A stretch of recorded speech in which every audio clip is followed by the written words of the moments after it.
A paz do Senhor Jesus, meus irmãos. Nós estamos aqui para mais uma aula do nosso discipulado.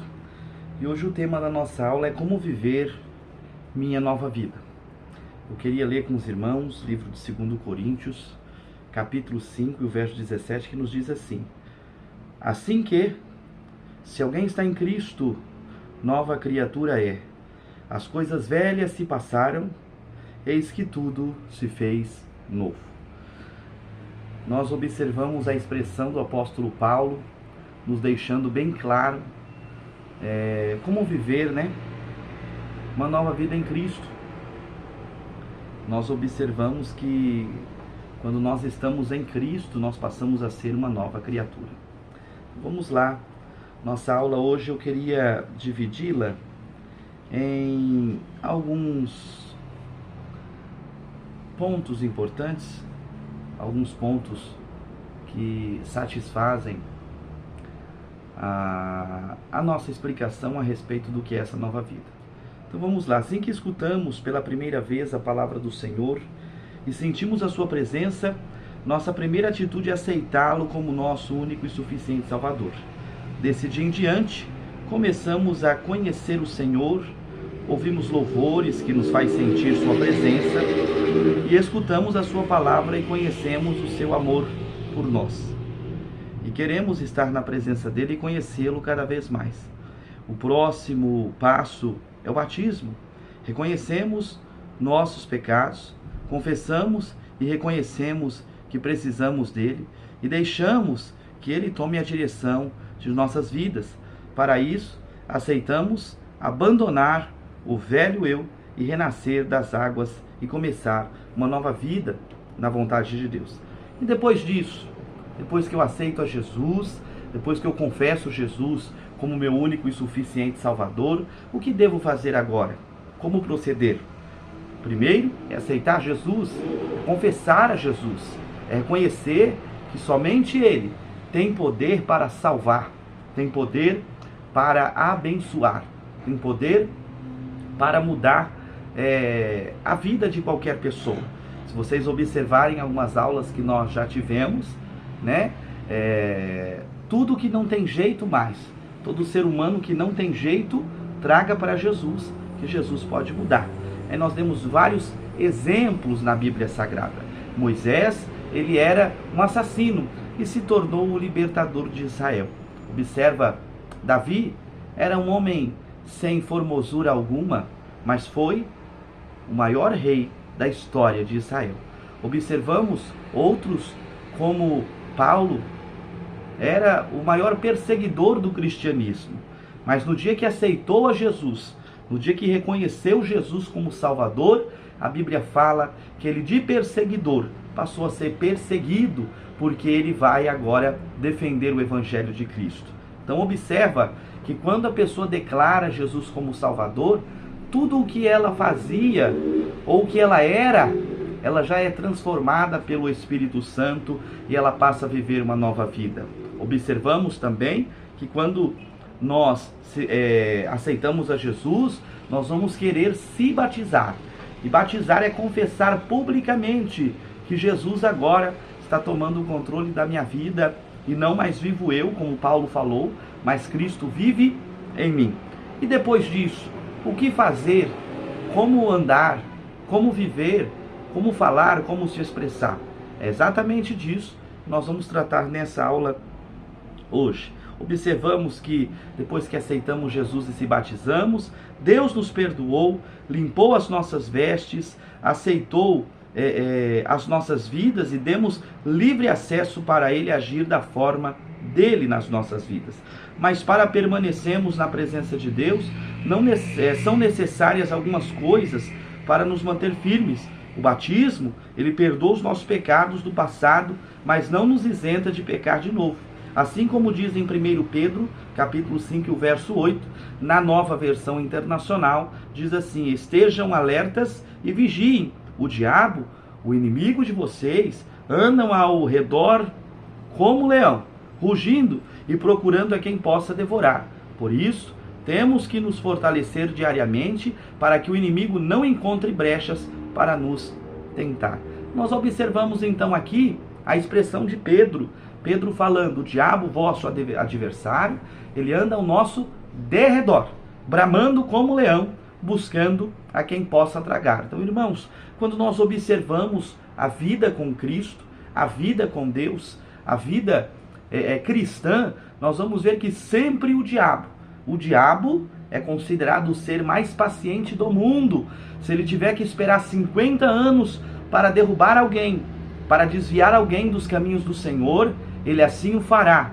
Ele assim desviará esta pessoa, porque ele tem paciência. Quando as pessoas têm um momento de debilidade na fé, é a hora que o diabo investe tudo, e a Bíblia fala que ele consegue derrubar quem dê brecha para ele. Notório os irmãos observar, em Mateus no capítulo 4, que Jesus, após ser batizado, ele foi levado ao deserto para ser tentado.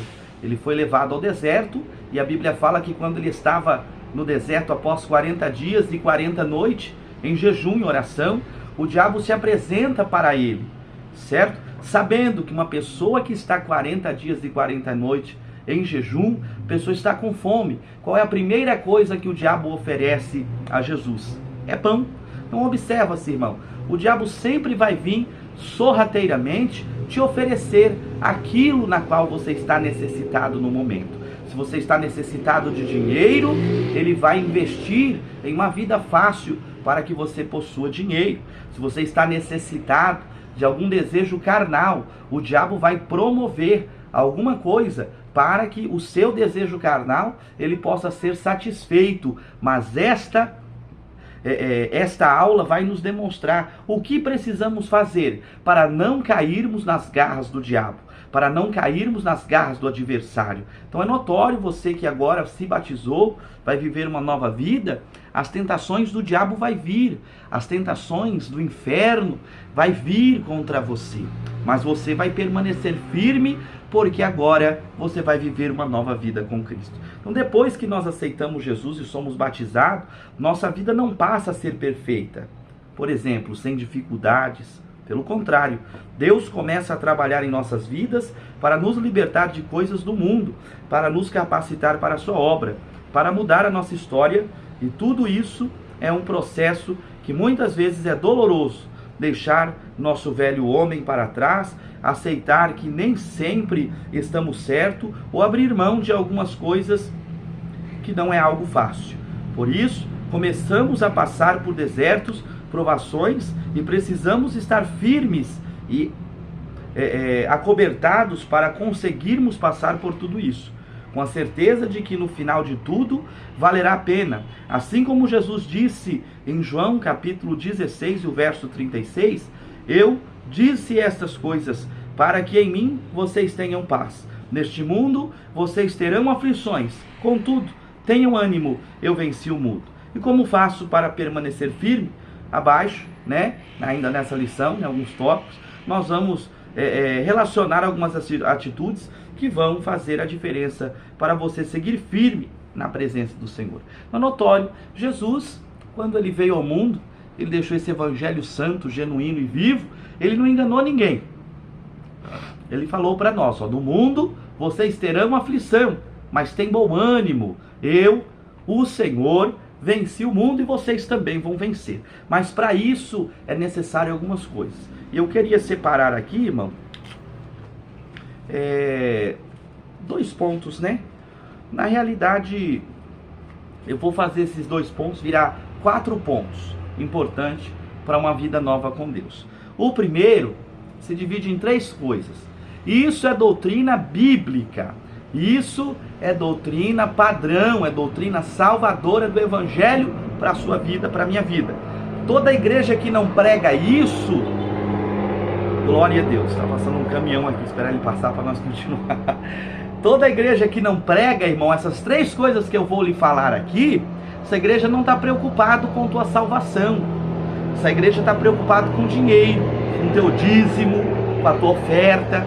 Mas quando a igreja prega essas 3 coisas, e a igreja bate em cima desta mesma tecla, ensinando seus membros, ensinando a todos aqueles que estão vivendo uma vida com Deus para melhorar, esta igreja sim, ela está preocupada com você. Observa quais são essas três coisas: oração, jejum e palavra, que é a Bíblia Sagrada. Observa-se em Atos capítulo 1, a Bíblia descreve algo que é categórico para nós. A Bíblia vai nos falar no capítulo 1, do verso 42 a seguir, dizendo: e perseveravam na doutrina dos apóstolos, no partir do pão e no quê? E nas orações. Doutrina dos apóstolos, a Bíblia vai descrever que é o quê? A doutrina bíblica, é a pregação da palavra, é a pregação do evangelho. No partir do pão é a Santa Ceia, e a Santa Ceia nós sabemos que nós tiramos um período de jejum para estarmos santificados para participar desse memorial. Nós já falamos da palavra e do jejum e nas orações. Então a igreja primitiva, ela cresceu dentro dessas três coisas. Ela cresceu dentro desse primeiro ponto, que é oração, jejum e palavra. Então vamos lá. Oração, irmão, nada mais é do que uma conversa com o Pai. Quando aceitamos Jesus, nos batizamos nas águas, passamos a ser seus filhos e Ele nos escuta. Podemos ter um diálogo aberto, assim como temos com nossa família e amigos, e Ele é o único que entende verdadeiramente o que se passa em nosso coração. Ele sonda e conhece nossa sinceridade, não tem nada que possamos ou precisamos esconder dele. Ele é um Pai justo e amoroso. Se aprendermos a ter um relacionamento de fidelidade e sinceridade com Ele, vamos começar a enxergar a diferença que isso faz em nossas vidas. Através da oração, o Pai fala conosco também. Ele nos mostra coisas que muitas vezes, pelos olhos carnais, não conseguimos enxergar. Ele renova suas promessas e garante que a espera vai valer a pena. Nos ensina que a sua vontade é boa, perfeita e agradável. Oração é o diálogo entre você e o melhor amigo que você poderá ter. Quem é esse amigo? É Jesus, o nosso Deus, a segunda pessoa da Trindade. Então, oração, irmão, é o dever nós orarmos, nós falarmos com Deus. Então, todo dia aí na sua casa, tire 10 minutos para cima, nunca para baixo, tá? 10 minutos de oração, meia hora de oração, 1 hora de oração, porque quem ora, irmão, tem resposta de Deus. Eu nunca vi na Bíblia alguém que não orou não ter resposta, alguém que não orou não ouvir a voz de Deus, alguém que não orou não ouvir Deus dar livramentos, Deus falar com as pessoas. Não, todos que oraram a Deus, aleluia, tiveram resposta de Deus. Todos que oravam a Deus, Deus falava com eles, Deus os usava para operar grandes coisas na face da terra. Então você agora, na sua nova vida, uma prática diária que você tem que ter é a prática da oração, é a prática de falar com Deus. Às vezes nós passamos tanto tempo, irmão, conversando com tantas pessoas, falando com tanta gente, até mesmo expressando os nossos problemas para tanta gente, e não temos o costume de orar. Jesus contou uma parábola, eu já citei aqui em algumas aulas, o segredo de orar e nunca desfalecer, o segredo de pedir a Deus, de falar com Deus. Tem alguma necessidade, ore a Deus. Precisa de um milagre, fale com Deus. Precisa de libertação, é somente Deus, é somente orando a Ele, aleluia, que nós teremos a vitória e a salvação. Segunda coisa que falamos aqui, ainda dentro desse primeiro ponto, é o jejum. O jejum é a forma de nos aproximarmos de Deus. Somos carne e Deus é espírito. Nossa carne pede pelo que é deste mundo, e o que é do mundo nos afasta de Deus. Em Romanos, no capítulo 8, verso 5, diz: quem vive segundo a carne tem a mente voltada para o que a carne deseja, mas quem vive de acordo com o Espírito tem a mente voltada para o que o Espírito deseja. Quando jejuamos, estamos enfraquecendo nossa carne e fortalecendo nosso espírito. Desta forma, estamos cada vez mais perto de Deus. Quando não jejuamos, alimentamos nossa carne, e isso nos faz querer praticar as obras da carne, descrita lá em Gálatas capítulo 5 e o verso 19. Quando não jejuamos, ficamos fracos espiritualmente, e o inimigo encontra brechas para tentar nos desanimar e nos fazer parar. Mas quando permanecemos jejuando, nos fortalecemos espiritualmente, e mesmo diante das dificuldades, encontramos forças para permanecer e manter a esperança em Deus. Então, o segundo ponto aqui, ou melhor, a segunda coisa ainda desse primeiro ponto, é o jejum, irmão. O jejum é importante Por que nós jejuamos? Para mortificar a nossa carne. A nossa carne, ela precisa do alimento terreno. A nossa carne, ela tem a necessidade das coisas terrenas.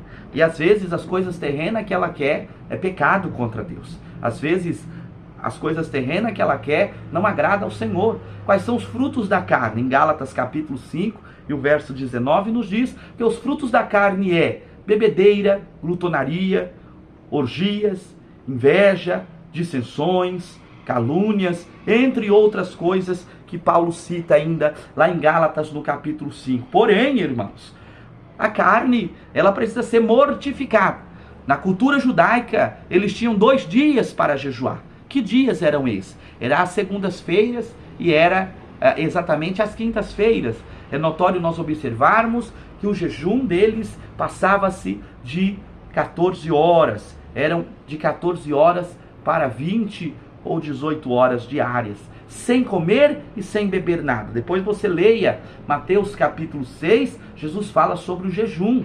O jejum é uma parte que nós tiramos uma vez na semana, 2 vezes na semana, para jejuar a Deus, sem comer, sem beber, para que nós possamos ter uma extensão do fruto do Espírito, que é o domínio próprio, o controle próprio. Por que existem crentes que desviam? Por que existem crentes fracos na igreja? Por que existem crentes que não têm forças para desenvolver uma vida melhor perante Deus? Porque não jejuam. O jejum, ele traz força espiritual, traz revelações divinas para nós. Então você, nessa sua nova vida, você tem que praticar a oração, você tem que praticar o jejum. Jesus, se você observar, ele pediu o jejum apenas uma vez na semana. A semana tem 7 dias. Um dia de jejum apenas é pouca coisa perante o que Deus pede para nós. Então observemos que o jejum é uma ordenança divina, é um mandamento bíblico. Nós temos que jejuar. Então um dia na sua nova vida, um dia da tua semana, tire para jejuar a Deus. Mais do que 12, 14 horas por dia, sem comer e sem beber, e você vai se achegar mais perto de Deus. Foi o profeta que falou para nós, ele escreve dizendo, próprio Deus falando na boca dele, ele fala, olha, chegai-vos a mim, e eu vos chegarei a vós. Livro de 2 Crônicas, no capítulo 15, você vai ver Deus falando através de um profeta para o rei Asa, se vocês me buscarem, eu me deixarei achar. Quer achar a Deus, quer achar o poder de Deus, é somente no jejum e na oração. Então jejue nessa sua nova vida. Não faça como muitos que pararam, não tem mais alegria em jejuar, não tem mais alegria em falar com Deus, não tem mais alegria em ser cheios do Espírito Santo. Então jejue para que você tenha uma vida próspera e uma vida espiritual sadia perante o Senhor Jesus Cristo. Certo? A terceira coisa que eu quero citar aqui ainda nesse primeiro ponto é a leitura da palavra, que é o caminho para conhecermos mais o Pai. Ela é um manual que Ele nos deixou para seguirmos na terra. Nela encontramos diversas pessoas que passaram por coisas semelhantes às que estamos passando e como através da fé em Deus elas superaram e saíram vitoriosas. A importância de ler a palavra é para sabermos quais são os mandamentos de Deus para nossas vidas. Como devemos andar, agir, falar, está tudo escrito nela. Por diversas vezes nos vemos em situações que não sabemos o que fazer, mas através da palavra de Deus, ela nos orienta e nos dá a direção. Tenho todo dia um momento para a leitura e meditação da palavra. Não é somente ler, mas meditar no que está escrito, pedir ao Espírito Santo que mostre o que aquela palavra quer dizer e aplicá-la em sua vida. Quantas vezes já abrimos a Bíblia e não entendemos o que está escrito, mas peça ao Espírito Santo e toda vez que for ler, faça uma oração pedindo que Ele te ajude a entender. Daí você verá a diferença em ler cada palavra da Bíblia Sagrada. A Bíblia é um livro antigo, mas foi feito para se aplicar totalmente na nossa vida atual. Encontramos lá todas as respostas que precisamos, as promessas que Deus tem para nossas vidas e o caminho que devemos seguir para alcançarmos a salvação. Então, irmão, a palavra de Deus, ela é muito importante. A palavra de Deus, ela é algo que é prática da vida cristã. O crente que não lê a Bíblia, o crente que não conhece a vontade de Deus, esse crente é um crente fraco, é um crente, até com perdão da palavra, medíocre. Ele não tem crescimento espiritual. Você vai observar o que estou dizendo aqui para você, quando você estiver no culto e você vê aquela pessoa que ela vai ter oportunidade, ela só prega a mesma coisa, ela só dá o mesmo testemunho, ela só fala da mesma coisa. Esta pessoa já é uma pessoa que não lê a Bíblia, porque quem lê a Bíblia e aplica a Bíblia na sua vida diária, ele tem a vida mudada, ele tem a vida restaurada pelo Espírito Santo, ele tem a vida restaurada pela palavra de Deus. Então, irmãos, é um dever do cristão ler a Bíblia diariamente. Se você quiser ler a Bíblia durante um ano, a Bíblia anualmente, você leia 4 capítulos da Bíblia por dia, desde o dia 1º de janeiro ao dia 31, você ainda vai acabar antes, né? Mas ao dia 31 de dezembro, você vai ter lido 1189 capítulos, e a importância disso, a Bíblia fala, Jesus nos falou, examinai as Escrituras. Vou dar um exemplo categórico para você entender que nós já tivemos uma aula chamada Porque a Bíblia é Nossa Regra de Fé. Depois você volta a dar uma assistida nela que eu falo mais do poder desta palavra. Se você observar, quando você vai no médico e ele nem olha na tua cara, te passa apenas dipirona para dor, né, ibuprofeno, você vai para casa, toma um remédio, ele sana a enfermidade até aquele momento que você está com ela ali. Depois você não consegue mais, a enfermidade ela volta, você não consegue mais ter a paz, né, por causa da dor.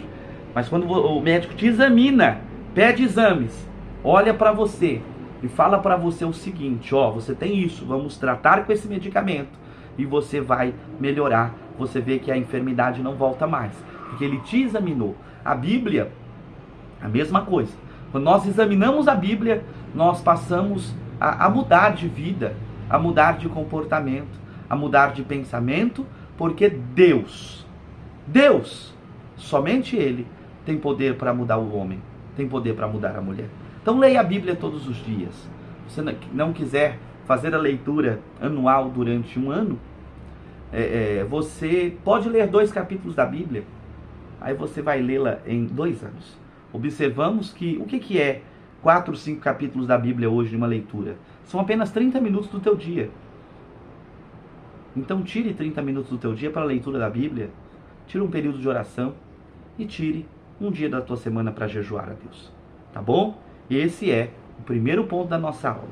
O segundo ponto da nossa aula, que eu gostaria de tratar aqui com os irmãos, é referente ao testemunho. Testemunho. É interessante nós notarmos que nessa nova caminhada com Cristo, o testemunho que os irmãos vão dar do Evangelho é importante. Por que é importante? É porque quando realmente nós aceitamos a Jesus, escolhemos viver a vontade dele, as pessoas ao nosso redor podem ficar surpresas.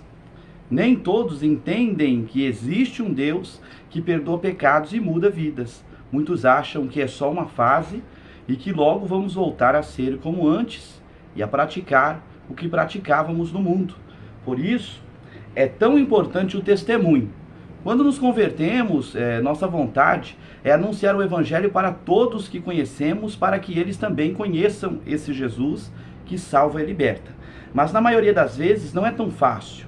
Muitos não aceitam, alguns se afastam, outros criticam. Por isso, muitas das vezes o melhor testemunho é não falar nada. Deus coloca sim pessoas no nosso caminho que recebem a palavra de imediato e passam a seguir a Jesus. Mas outras, o processo é um pouco mais demorado e é necessário paciência. Quando nós observamos, irmãos, essa nova vida cristã que nós temos para com Deus, é interessante nós notarmos que os nossos amigos que diziam ser amigos vai nos abandonar. Outros vão nos deixar, vão nos criticar. Porém, assemelha-se ao que nós estamos falando aqui, a parábola do semeador. Quando Jesus a contou, Jesus falou, e saiu um semeador a semear. E jogando as sementes, o primeiro tipo de semente caiu sobre os pedregais. O segundo tipo de semente caiu, né, sobre os espinhos. O terceiro tipo de semente caiu em uma terra ruim, e o quarto tipo de semente caiu em uma terra boa. E aí Jesus vai explicar esta palavra. A primeira semente que caiu sobre os pedregais, a Bíblia fala que são pessoas que o evangelho até cresce em vosso coração, até nasce alguma coisa, mas a raiz não é profunda por causa das pedras. E então vem o sol causticante, e o sol queima as raízes, e logo elas morrem. Existem pessoas, e quantas pessoas você já conheceu, que passou pela igreja, aceitou a Jesus, se batizou, mas ela acabou se desviando, porque ela não se entregou verdadeiramente a Cristo, não se entregou verdadeiramente ao Evangelho de Jesus. Então, é categórico nós observarmos que essas pessoas é como a semente que caiu sobre as pedras. Elas tiveram raízes, mas as raízes não eram profundas, as raízes não eram raízes verdadeiras em Cristo, e logo elas se desviaram. O segundo tipo de semente é a semente que caiu entre os espinhos. Elas cresceu, mas os espinhos a apertaram e elas não quiseram mais ouvir a palavra. A mesma coisa muitos cristãos. Eles até vêm para a igreja, mas quando eles ouvem a palavra, eles não querem mudança, porque o pecado é como espinhos em vossos corações, que acaba prendendo a palavra, não deixando a palavra frutificar, não deixando a palavra gerar pensamentos bons, gerar santificação, gerar poder de Deus na vida do cristão.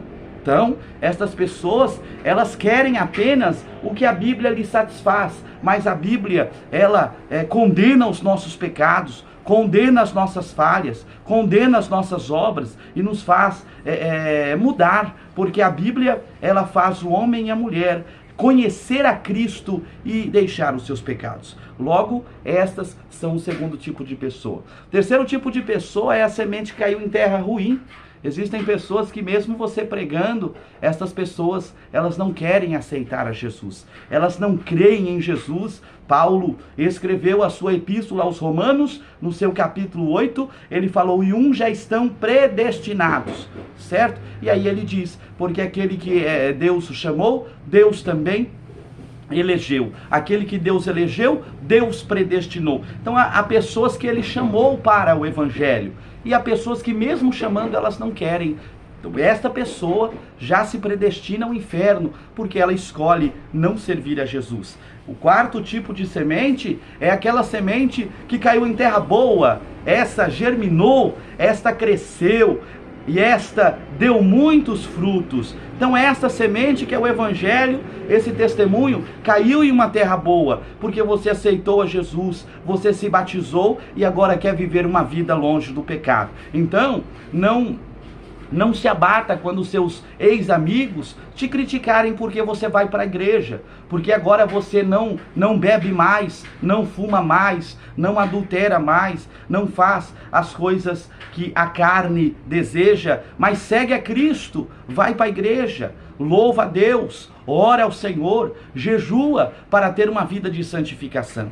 Logo essas pessoas te criticarão, mas não se abate e lembre das palavras que Jesus nos falou. No mundo tereis aflições, mas tem bom ânimo, porque eu venci o mundo. Nós seguimos aqui, nós vemos um segundo exemplo, ainda nesse segundo ponto da nossa aula, como nós vamos dar testemunho. E aqui que é interessante, que agindo da forma que Deus espera de nós. Não é necessário se isolar de todo mundo que não acredita em Deus, mas sim se portar de forma diferente quando estiver reunido com estas pessoas. Ter sempre uma palavra de ânimo quando alguém precisar, um conselho de Deus, um ombro para chorar, demonstrar nos momentos difíceis a confiança que tem em Deus, não se desesperar. Quando as pessoas veem nossas atitudes em diversas situações, elas passam a querer entender porque não nos desesperamos, mesmo que pareça que tudo ao redor está desmoronando.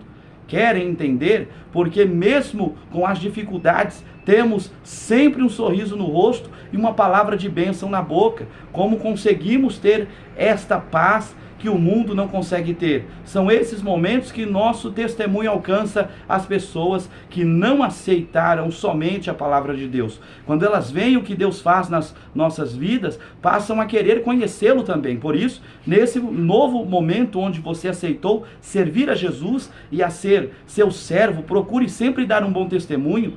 Preste mais atenção se as palavras que saem da sua boca, elas edificam vidas de quem está à sua volta. Veja se suas atitudes, elas condizem com o que Deus nos orienta. Peça ao Espírito Santo que te transforme e que você venha a ser um canal de Deus por onde andar. Que mesmo sem falar uma palavra, as pessoas vejam Cristo em você e passem a querer conhecê-lo também. É interessante, irmãos, que se você observar o testemunho de Elias, né?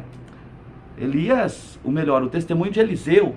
Eliseu vai passar em uma determinada cidade e uma mulher vai dizer, né? Olha, ali vai um homem de Deus. Ele nunca falou com aquela mulher, mas como é que ela sabia que ele era um homem de Deus? Pelo testemunho. Pelo testemunho. Observa Atos dos Apóstolos, capítulo 16, do verso de número 20 a seguir. Paulo e Silas passavam por uma determinada cidade e todos os dias uma mulher se punha ali com um espírito diabólico, dizendo: ali vai verdadeiros homens de Deus. Se até o espírito diabólico dava testemunho de Paulo e Silas, que a conduta deles era uma conduta cristã, era uma conduta veemente na presença de Deus, era uma conduta rica em discernimento da parte de Deus, nós como cristãos e discípulos de Cristo, nós temos o dever, irmãos, de dar testemunho do Evangelho. Então o seu testemunho, muitas das vezes, nós vemos pessoas que elas falam e pregam, e falam com aqui, condenam outro ali, e ela se sente cristã, mas o verdadeiro cristão, às vezes ele não precisa abrir a boca, mas com a vida, com a alma, com o seu jeito de ser, ele dá testemunho de Cristo por onde quer que passe. Então lembre-se, não dê mau exemplo. Jesus falou em Mateus e ele expressa: olha, ai daquele do qual vier, né, o escândalo. Então, irmãos, olha quantos têm dado escândalos hoje ao Evangelho. Olha quantos têm defamado o Evangelho. Quantos falam em nome de Deus? Esses dias você viu, até mesmo na internet, uma determinada senhora que se diz cristã, ela era petista, falando a respeito que ela falou, orou a Deus e Deus lhe obedeceu. Quando é que Deus obedece um ser humano? Ele é um ser, um alto ser suficiente em tudo, eterno, onipotente, tem poder sobre tudo. Quando é que um reles ser humano vai falar e Deus vai lhe obedecer? Olha a vergonha que é para o Evangelho que essas pessoas elas estão trazendo. Mas nós temos o dever, como cristãos e servos de Jesus, dar testemunho do Evangelho com a nossa própria vida, com o nosso modo de ser, com nossa conduta cristã. Então o segundo ponto da nossa aula é sobre o testemunho. Dê testemunho de Cristo, dê testemunho do Evangelho. O terceiro ponto da nossa aula aqui, irmãos, é até contraditório. Vou citar a frase, você vai ver que é um pouco contraditório. É perder para ganhar. Como assim perder para ganhar? Vamos lá, em Mateus, capítulo 16, verso 25, nos diz assim, ó: porque aquele que quiser salvar a sua vida, perdê-la-á. E quem perder a sua vida por amor de mim, achá-la-á. Após a conversão, por muitas vezes, pode parecer que você está mais perdendo do que ganhando. Ser cristão requer renunciar à carne, às vontades, mudar o pensamento, perder algumas amizades, não poder ir a lugares que antes gostávamos, passar por provações, desertos e processos, aprender a esperar o tempo de Deus, e tudo isso pode parecer muitas vezes perda, mas quando passamos a conhecer o Deus que servimos, entendemos que tudo isso é ganho. Servir a Deus é fazer a sua vontade, porque ela nos garante uma vida na terra, onde mesmo no meio de tudo isso, temos a paz de Deus nos nossos corações. A presença dele nas nossas vidas traz bênçãos que só ele pode nos dar. Nós presenciamos milagres e maravilhas que nos deixam impactados, e depois desta vida, a garantia da vida eterna. A maior e melhor promessa que Deus nos deu, de poder viver ao lado dele, em um lugar onde não há dor, choro, lágrimas, mas somente alegria. Poder viver a eternidade na presença desse Deus que nos ama de uma forma que não podemos nem imaginar, isso tudo sim é um ganho muito grande na vida do cristão. Na nossa caminhada, quando estivermos passando por situações onde acharmos que não vale a pena as renúncias e que o que tinha no mundo era melhor, se lembre de tudo que Deus prometeu em sua palavra. As alegrias no mundo, elas são passageiras. Quando fazemos a vontade do inimigo, no início, parece ser tudo muito bom, mas no final é só morte, roubo e destruição. Com Deus, mesmo que a situação esteja difícil, temos a paz que Ele nos dá, o Espírito Santo que nos consola e a certeza que Ele está no controle de todas as coisas. E lembre-se que além das bênçãos na terra, Deus tem um lar preparado no céu e lá teremos paz eterna e viveremos com o nosso Pai por toda a eternidade. Então aprendemos uma coisa, irmãos. Olha, quem perder a sua vida por amor a Cristo, achá-la-á.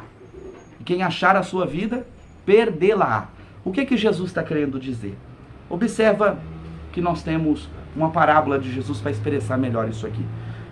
A parábola do homem que construiu a sua casa sobre a areia e o homem que construiu a casa sobre a rocha. Observa que quem tenta achar a vida sem Cristo, ele acaba perdendo a eternidade. Ele acaba perdendo a vida. E aí, Jesus conta a parábola dizendo, um certo homem construiu a casa sobre areia. Quando vem a tempestade, a casa não aguentou e a casa caiu. Observamos, então, que essas pessoas são pessoas que querem a vida terrena. Não é pecado almejarmos por uma casa, um carro, almejarmos por um bom salário. Não. A Bíblia fala, se nós obedecermos, comeremos o melhor dessa terra. Está lá em Isaías capítulo 19.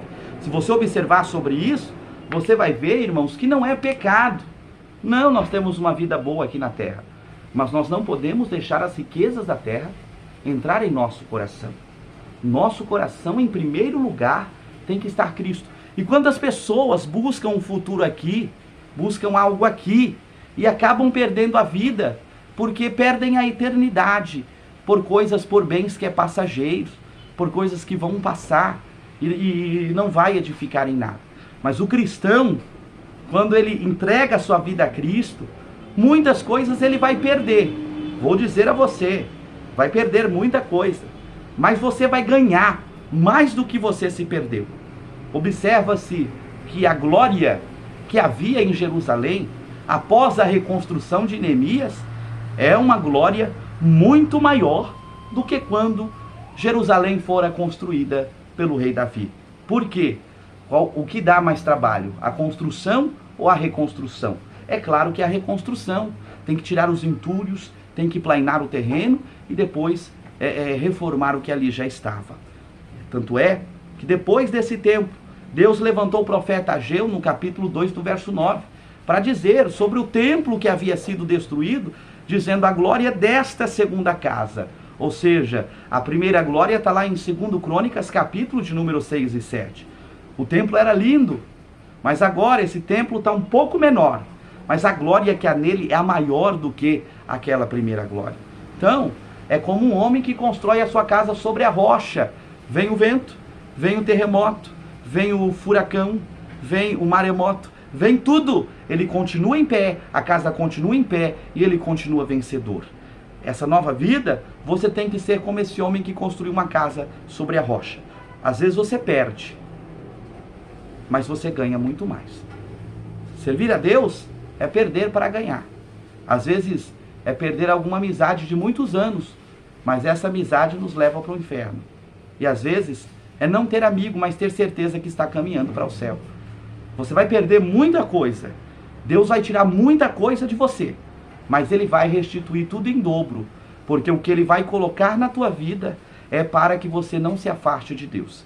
Então esta aula aqui, se você tem alguma amizade que te afasta de Deus, Ele vai tirar da tua vida, porque Ele não quer que você se afaste mais dele. Esse é o testemunho do cristão. Esse aqui é uma nova vida com Deus. É por isso que nós começamos, com o tema da aula, como viver essa nova vida após o batismo. Então viva com Deus, certo? Existe um hino de Oséias de Paulo que diz: viva com Deus, agora e aqui, e não tenha medo de um dia partir. Um dia nós vamos partir daqui para a eternidade. E a pergunta que fica é: onde passaremos a nossa eternidade se nós aqui na terra nos distanciarmos de Cristo? Aqui eu concluo dizendo, um versículo de Romanos, capítulo 8, verso 1 e 2. De agora em diante, pois, já não há nenhuma condenação para aqueles que estão em Cristo Jesus. A lei do Espírito de vida me libertou em Jesus Cristo da lei do pecado e da morte. Deus não condena. Por todas as coisas que Ele já fez por você, agora já não há condenação para os que estão no Cristo Jesus. Existe salvação, perdão, reconciliação, vida nova e tempo novo. A partir de agora, você pode experimentar a vida nova com Cristo. Então, irmãos, você aceitou Jesus, se batizou. Muitos vão dizer: mas olha quem você era, olha o que você fazia, olha quem você é hoje. Vão te condenar pelas coisas do passado. Mas esse Jesus aqui já te perdoou de tudo o que você fez no passado. E Ele está dizendo: viva uma vida nova comigo. Dê testemunho do Evangelho e ande com Cristo, e Deus vai te abençoar. Que Deus abençoe a todos os irmãos. Nós ficamos por aqui. É uma nova vida, é andar com Deus. E olha que coisa linda, a Bíblia fala no livro de Gênesis, no capítulo 5, e Enoque andou com Deus, e Deus o tomou para si. Livro de Gênesis, capítulo de número 7, tem um versículo que nos diz: e Noé andava com Deus. Irmãos, não tem nada melhor na vida do cristão do que andar com Deus, estar perto de Deus e viver uma vida com Deus. Então, você tomou essa decisão e é uma nova vida com Deus. Jesus nos expressou em João no capítulo 8, dizendo: eu sou o caminho, eu sou a verdade e eu sou a vida. Nessa sua nova caminhada, ela tem que ser com Jesus. Que Deus abençoe a todos e até a próxima aula.